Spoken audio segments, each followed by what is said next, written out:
A large number of people displaced by the conflict in Sudan have been fleeing Khartoum and going to Al Jazeera state located in the east central region of the country. A teacher at a school in South Khartoum, Layla Al-Rashid, is one of those who escaped the capital.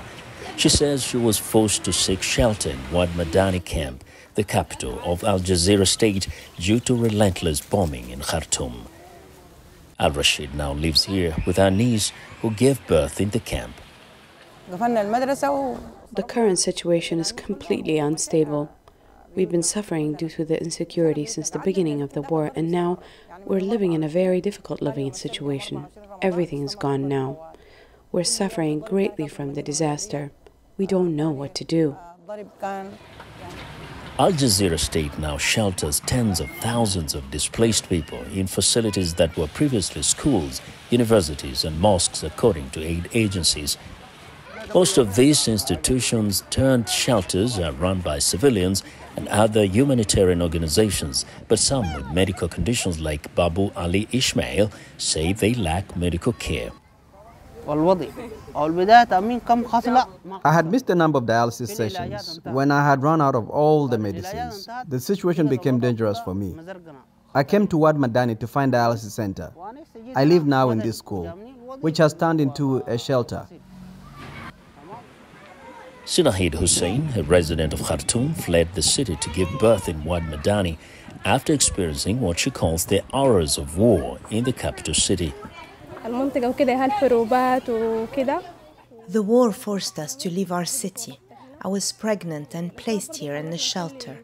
I left Khartoum because there were no hospitals there. We stayed for days under bombardment. Then we left after 2 weeks to the city of Wad Madani. Here, I receive full care from the officials of the center, and they provide me with a doctor's appointment. Humanitarian organizations and civilian volunteers running the temporary shelters say they face shortages in supplies. One camp supervisor, Abdallah Hamad Al-Nin, says their operation is mainly funded by donations from residents in the area. We receive aid through the efforts of citizens and some organizations to provide the camp's needs like flour, rice and oil.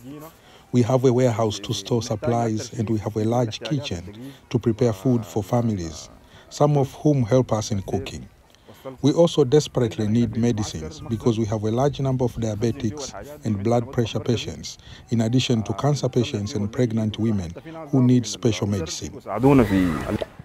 In the meantime, displaced people hope some semblance of peace will return to Sudan and relieve their current predicament. For Sid Ahmed Ibrahim in Al Jazeera State in Sudan, Vincent Makori, VOA News.